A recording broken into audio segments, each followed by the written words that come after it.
एक पाप ऐसा भी है जिसकी क्षमा नहीं है।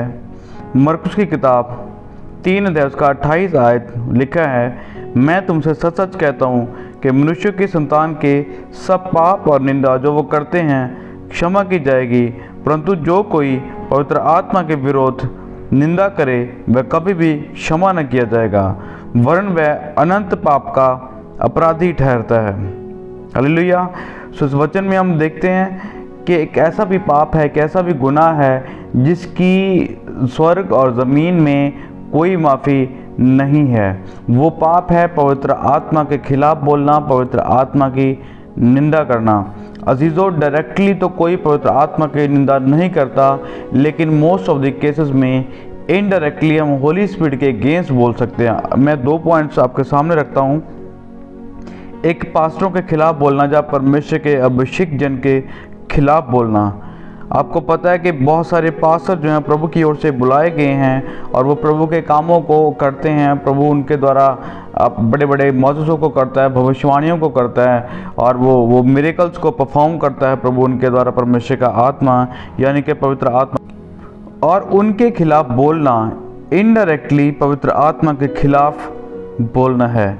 जैसे बहुत सारे लोग उनसे जेलस करके या उनसे जब वो बढ़ जाते हैं, जब उनकी कलीसियाएं बढ़ जाती हैं, जब वो बहुत आगे बढ़ जाते हैं और कुछ लोग उनको अप्रोच नहीं कर पाते, इसके कारण कुछ लोग उनको जब उनसे कट जाते हैं, कुछ लोग इसके कारण कुछ लोग उनको उनकी खिलाफत करना शुरू कर देते हैं, उनके विरोध में बोलना शुरू कर देते हैं, या उनकी परख गलत होती है या उसको डिसर्न प्रॉपरली नहीं करते। इस वजह से वो उनके खिलाफ बोलना शुरू करते हैं। आइए हम दूसरा शमूएल 26 अध्याय उसका 9 आयत में देखते हैं, दाऊद ने अभिषेक से कहा, उसे नष्ट न कर, क्योंकि यहोवा के अभिषेक पर हाथ चलाकर कौन निर्दोष ठहर सकता है। यहाँ पर दाऊद ने अभिषेक से कहा कि तू शाऊल के खिलाफ अपनी तलवार मत उठा, उसके खिलाफ तो मत बोल, उसकी खिलाफत मत कर, क्योंकि वो परमेश्वर का अभिषिक्त जन है, उसके ऊपर परमेश्वर का आत्मा है और वो परमेश्वर के आत्मा के द्वारा ही उस काम के लिए राजा होने के लिए बुलाया गया था। इसलिए ये वचन हमें बताता है कि खिलाफत इंसान या पास्टर की नहीं होती या राजा की नहीं होती, परंतु परमेश्वर के अभिषेक की यानी पवित्र आत्मा की होती है।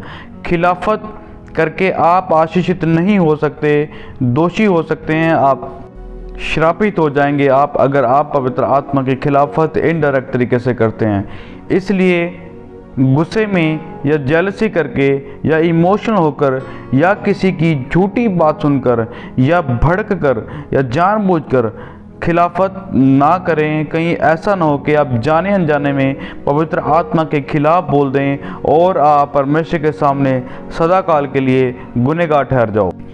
इसलिए बोलने से पहले पूरा छानबीन करें, उस बात को डिसर्न करें कि ऐसा है भी या नहीं, अदरवाइज आपके लिए चुप रहना अच्छा है, क्योंकि न्याय करना परमेश्वर का काम है। दूसरा शमूएल 26 अध्याय का 10 आयत वहाँ पर लिखा है, फिर दाऊद ने कहा, यहोवा के जीवन की शपथ, यहोवा ही उसको मारेगा, या वह अपनी मृत्यु से मरेगा और या लड़ाई में मर जाएगा, इसलिए न्याय यहोवा खुद आप करेगा। तो दाऊद वहाँ पर क्या बोलता है कि हम कुछ नहीं करेंगे, हम कोई एक्शन नहीं लेंगे, हम उसके खिलाफ नहीं जाएंगे, क्योंकि वो परमेश्वर का जन है, इसलिए परमेश्वर खुद ही उसका न्याय चुकाएगा। दूसरी बात, चंगाइयों और भविष्यवाणियों के खिलाफ बोलना भी इनडायरेक्ट तरीके से पवित्र आत्मा के खिलाफ बोलना है। मैं आपको बता दूं, बहुत सारे प्रभु के दासों पासवानों को परमेश्वर अपने आत्मा के द्वारा अलग अलग चंगाई के, भविष्यवाणियों के, चमत्कारों के, चिन्ह करने के पवित्र आत्मा के वरदान परमेश्वर ने उन लोगों को दिए हुए हैं। अपने पासवानों को, अपने दासों को परमेश्वर ने वो जो गिफ्ट्स हैं होली स्पिरिट को वो दिए हुए हैं। कई दफ़ा क्या होता है कि कुछ पास्टर या कुछ मैन ऑफ गॉड या कुछ पासवान या कुछ विश्वासी जिनके अंदर ये पवित्र आत्मा के वरदान नहीं होते, वो उन वरदान वाले पास्टरों की या उनके वरदानों की निंदा करते हैं, उनके खिलाफ बोलना शुरू कर देते हैं, या उनकी हीलिंग्स की या उनके गिफ्ट्स की खिलाफत करना शुरू कर देते हैं। लेकिन अजीज़ों, यहाँ पर आपको डिसर्न करना है कि आप क्या बोल रहे हैं, कि कहीं आप पवित्र आत्मा के खिलाफ तो नहीं बोल रहे, क्योंकि वो जो गिफ्ट है वो उस बंदे का नहीं है, वो उस होली स्पिरिट का है।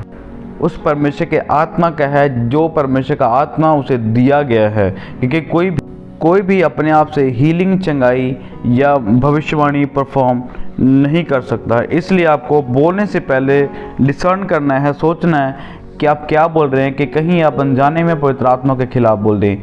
इसलिए अजीज़ों, बोलने से पहले आप डिसर्न करो कि आप क्या बोल रहे हैं, क्योंकि ऐसा ना हो कि आप परमेश्वर के लोग होकर इनडायरेक्टली परमेश्वर ही के विरोधी ठहरें।